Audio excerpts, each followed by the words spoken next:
Bă, cum crezi că arată extraterestri? Pur și simplu. Mamă. Deci, eu cred că arată, cum să-ți spun eu, băi, nu știu, din poze, bă, cum le-au descris ăștia.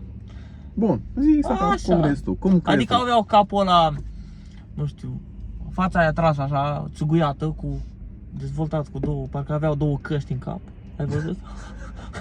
Așa e, da. Cu coadă în spate. Hai! Cum e Avatarul, mă, știi? Ah, da, numai da, capul, nu doar capul de fier.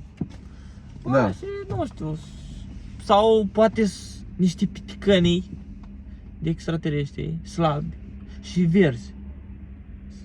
Sau albi. Da. Bun. Tu? Eu așa, asta e, hai că eu spun și pe... Îți dau, deci ca idee, a trimis cineva un fel de informații, frate, în univers. Asta e... O cred, frate. Că există, nu există, o cred, să mor eu, mai bine o cred. Deci, a trimis informații. Aha. Deci, după că oamenii ăia, mai vin extraterestri ăștia, ei... Nu știu limbajul nostru, bine, ar trebui să-l știe cum a venit, dar... Așa.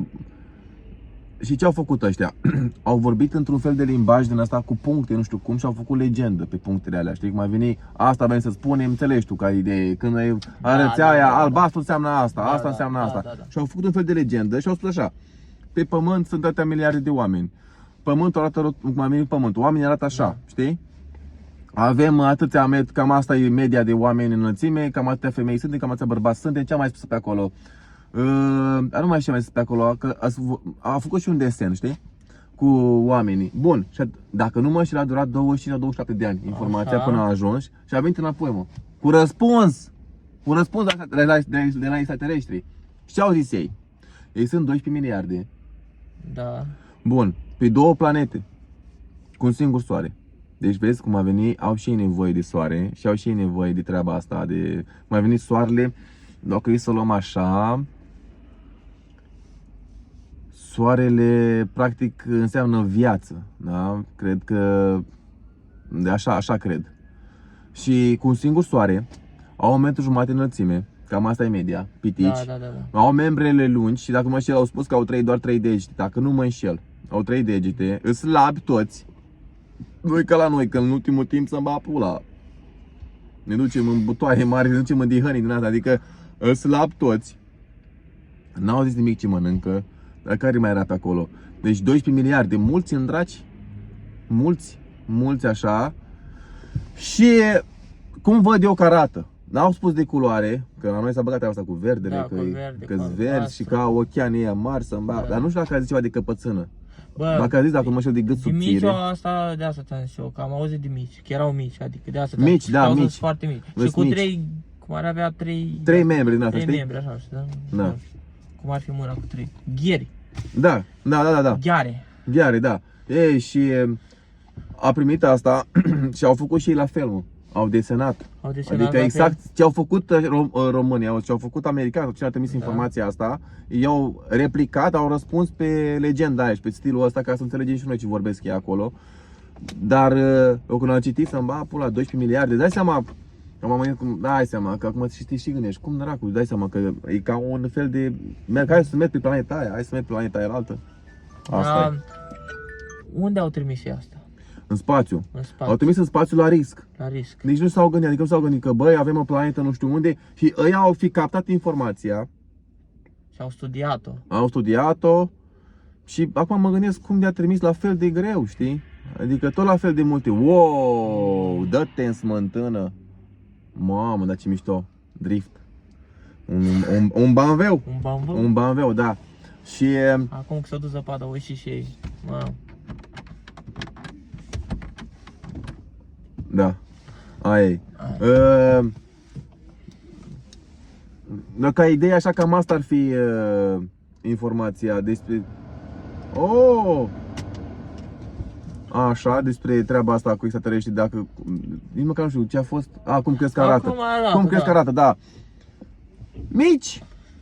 Nu știu ce culoare au, dar ce-mi imaginez eu așa... Asta e părerea mea. Bă, sunt pe grade, dracii ăștia, cum ar veni, nu e numai un fel de extraterestru, sunt mai mulți, sunt mai multe feluri. Hai ca să dau O legendă șmecheră, fii atent aici. Se spune că au venit pe pământ Așa. Anananchi, nu mai știu numele, dar cine urmărește extraterestri știe despre ce e vorba. Deci, ce știu eu despre extraterestri? Ar fi venit pe pământ, mamă, de aici îți dau evoluția omului. Lasă mor dacă nu, 3 metri aveau de la înălțime. Așa. Ciclo. Culoare albastră, da. Culoare albastră, înalți, ți-am zis. Și ei care-i faza? Pe planeta lor aveau probleme cu stratosfera asta, adică cu stratul ăsta de protecție, știi? Care ne protejează de soare, de raze, de Da. chestii din astea, știi? Cum a venit, dacă nu mă știu, ne protejează și de meteoriți și de treburi din astea, că dacă nu mă știu, meteoriții cum intră cu viteză la noi, ei se ard. Da. Ei se ard prin frecare și bine, în fine, treaba asta, încerc și eu să spun și eu aici ceva. Asta, nici măcar nu știu dacă e real, cum am spus eu, dar Tu spui ceea ce ai citit. da, ceea ce știu eu. Informat. Da, ce am informat eu, dacă ai idee, atmosfera asta are mare treaba asta cu soarele, știi? Bun. Spune așa că au venit dracii ăștia pe la noi pe aici și ei aveau nevoie de aur și au văzut planeta noastră, nu existau oameni atunci, existau doar animale, dinozauri și maimuțe, orangutani de ăștia. Și au început să caute aur, da? Dar ei, asta e legenda, frate. Ei au început să muncească, să caute aurul, să scoată din pământ, să ia și am văzut, bă, băiat, dar e muncă aici.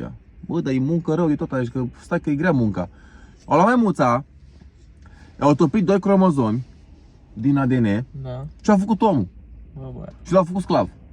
Și l-au făcut sclav și l-au băgat la aia. Că aurul e singurul element din globul, din univers care poate să repare stratosfera. Aurul e singura chestie ca să poți să repari gaura aia de ozon, eu știu cum îi spune, chestia aia. E singura chestie. Și așa se spune că e o legendă că ar fi apărut omul. Da. Din maimuță. Că omul a apărut din maimuță. Maimuță, ei au topit 2, da, de aici ar veni. Asta ar fi o teorie, știi? Că ar fi topit 2 pe cromozom și după aia a apărut omul și l-a pus, stai mă, că suntem regi. Stai că suntem, da, dar și de asta zic eu că cum arată extraterestrii, vezi, erau înalți de la aceia. Da, așa că erau înalți și cred foarte mult că sunt pe nivele. Asta zic eu. Și aia mai înalți au un nivel mai Mă gândesc că next level sau? probabil că, dar acum asta nu știu, dar mă gândesc că nu sunt toți la fel, știi? Nu te arată toți la fel. În funcție de pe, eu știu de pe ce unde vin, că noi arătăm în felul în care să fim adaptabili la mediul ăsta. Da? Că mă gândesc și pentru ei suntem niște extraterestri, cum am spune, nu? Da. Pentru ei noi suntem extraterestri, poate, și ei pentru noi. Da. Niște ființe diferite. Și cred că arăți în funcție de planeta în care ești, în funcție de evoluția ta spirituală sau evoluția ta în conștiința asta, și ca tu să supraviețuiești pe planeta aia. Da, și vezi că trăim aici cu mâini, cu din astea, ca să facem, ca să acționăm, ca să ne ajutăm să facem. Și așa și ei, cred că se spune că cine ar fi, că noi n-am fi chiar cei mai involuați, se spune că sunt și mai involuați decât noi. Aha. Bă, ci că ea s-urâți rău de tot, să-mi bag pula dacă nu. Deci că ea s-urâți rău de tot, ci că arată ca dracu pe niște planete foarte întunecoase și urât, ci că involuați, da? Nu știu acum dacă ai ocazia să spune că faci aici foarte mult rău pe pământul ăsta. Se spune că ești Hitler, știi? Da. Se spune că ești Hitler și ai făcut foarte mult rău, ai omorât evrei, ai făcut cu sânge rece așa și chestii astea. Și se spune că involuezi spiritual și faci un downgrade, cum ai venit cobori. Și la treaba asta se spune ca și teorie că te duci jos, frate, nu mai vii pe aici pe planeta asta, te duci mai jos. Mai mult chin, știi? Că nici pe pământul ăsta nu e vreun rai.